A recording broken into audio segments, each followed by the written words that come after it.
Hey everyone, and welcome back to another edition of The Explainer. I am absolutely thrilled you're here today because we are looking at something that has the entire tech world buzzing. Today, we're taking a super objective, deep dive into Apple's newest desktop workstations, the M5 generation of the Mac Studio. We're going to break down the absolutely incredible numbers Apple is throwing at us, but we're also going to look at some fascinating real-world data about how these machines actually perform when you push them to their absolute limits. Let's get right into it. Okay, let's dive into this. 512. That number represents 512 gigabytes of maximum unified memory. Honestly, for a desktop workstation of this physical footprint, that is a staggering amount of memory to have directly accessible by the processor. If you're a tech enthusiast or a creative pro dealing with massive data sets or insanely complex 3D scenes, that number alone tells you we're looking at a huge paradigm shift in desktop computing. To make sure we cover everything efficiently, here is our roadmap for today. 1. Meet the new Mac Studio. 2. The M5 Max chip. 3. The M5 Ultra powerhouse. 4. Pricing, specs, and availability. And 5. The M5 performance controversy. Section 1. Meet the new Mac Studio, next generation desktop power. Let's start with the big announcement from 9 to 5 Mac. Apple officially revealed this next-generation workstation on August 25, 2026. The entire lineup is powered by the brand-new M5 Max and M5 Ultra chips. You guys, this isn't just some minor spec bump. This represents a massive generational leap for creative professionals who need completely uncompromising power sitting right there at their desks. And for those of you who already know you want one, they are officially available to pre-order today. Section 2. The M5 Max chip, a massive silicon upgrade. Let's look at the specific architectural upgrades Apple brought to the table this time around. We're looking at an 18-core CPU, which is split into 6 super cores and 12 performance cores. But the graphics processing is where things get really wild. It features an up to 40-core GPU, and here's the absolutely crucial takeaway. Apple has built neural accelerators directly into each and every GPU core. That means AI and machine learning workloads are processed with incredible efficiency right there on the graphics cores, giving us up to 50% faster overall GPU performance compared to the previous generation. Throw in up to 614 gigabytes per second of unified memory bandwidth, and this base chip is just an absolute monster. And this brilliantly illustrates exactly what those hardware upgrades mean in the real world. When we look at large language model prompt processing in LM Studio, the M5 Max just absolutely towers over its predecessors. Apple claims it's 10.7 times faster than the M1 Max and nearly 4 times faster than last year's M4 Max. That is a game changer for developers and researchers working with local AI models. Section 3. The M5 Ultra powerhouse, Apple's ultimate chip. Now, this is the M5 Ultra, and the sheer scale of this chip is honestly breathtaking. We're talking about an up to 36-core CPU offering 1.3 times higher multi-threaded performance than the M3 Ultra. And for graphics, an 80-core GPU. This is literally Apple's most powerful silicon GPU ever created.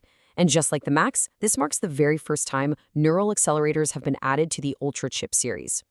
To feed all of those hungry cores, the Ultra boasts a mind-bending 1.2 terabytes per second of memory bandwidth and could be configured with that massive 512 gigabytes of memory we talked about at the top of the explainer.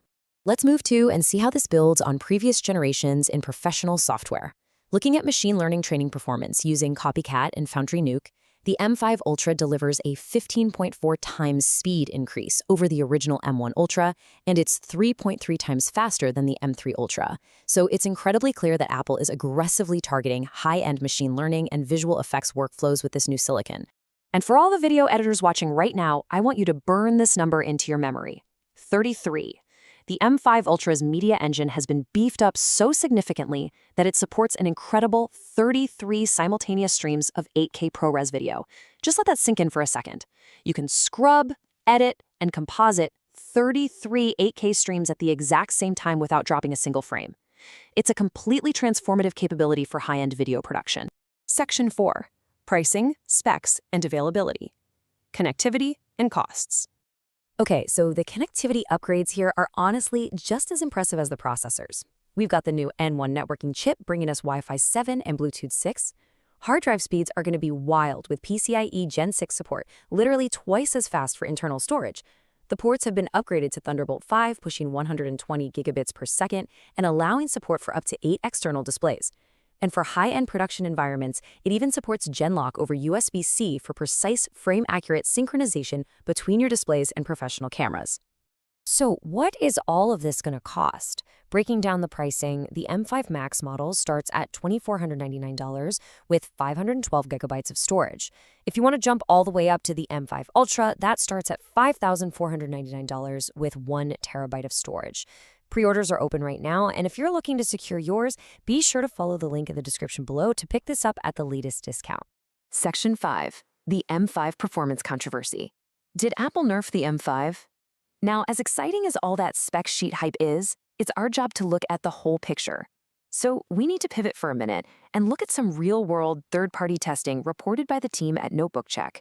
They've uncovered a very interesting situation regarding the M5 architecture. It all really centers around this very specific question. Did Apple intentionally reduce the performance of the M5 Max via a software update? Now, I know that sounds dramatic, but let's just look at the objective testing data to understand what's actually happening behind the scenes. When Notebook Check investigated these claims, their conclusion was quite nuanced. They stated, yes and no. We can confirm a performance reduction, but the situation is a bit more complex. Well, as always, the devil is in the details. So let's unpack exactly what they found. So the crucial point is how the Mac handles its power profiles. Previously, on macOS 26.3.1, leaving your Mac in the default automatic mode essentially gave you the exact same full sustained performance as high power mode, but with quiet fans. It was kind of the best of both worlds. However, in the newer macOS 26.6.2 update, Apple changed this behavior. Now, automatic mode will eventually drop the wattage to keep the system quiet, and you have to manually engage high power mode to sustain maximum performance. Essentially, Apple fixed a bug where automatic mode was running at full throttle all the time, turning it into a true balanced mode. Now, what's really interesting about this slide is the actual wattage data recorded by Notebook Check. Looking at the updated automatic mode, you can see the wattage drops from an initial 78 watts down to 60 and eventually settles at just 54 watts under sustained load. But compare that to the high power mode on the bottom row, which happily sustains that heavy 70 to 75 watts without breaking a sweat. And how does that translate to actual performance? Well, in a 20-minute 3D Mark Steel Nomad stress test, running your system on the updated automatic mode will result in about a 13% performance drop under heavy, sustained workloads compared to the high-power mode.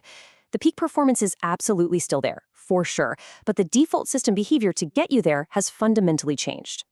So, summarizing the findings completely neutrally here, Apple did not artificially nerf the chips. The M5 Max is just as incredibly powerful as it was on day one. The verdict simply comes down to a system toggle. If you want maximum, unthrottled performance for long renders or heavy sustained workloads, you must now actively switch your Mac to high power mode. And that means you will have to accept louder fan noise. Which leaves us with a really great question for you to ponder based on your own workflow. What matters more to you when you sit down at your desk? Do you prefer whisper quiet fans while you work, or do you demand maxed out sustained performance no matter how loud the system gets? I would absolutely love to hear your thoughts on this, so please drop down into the comments and let me know. And hey, if you found this deep dive helpful and want to keep learning with us, please be sure to like, share, and subscribe. Thanks so much for joining me on The Explainer, and I'll catch you in the next one.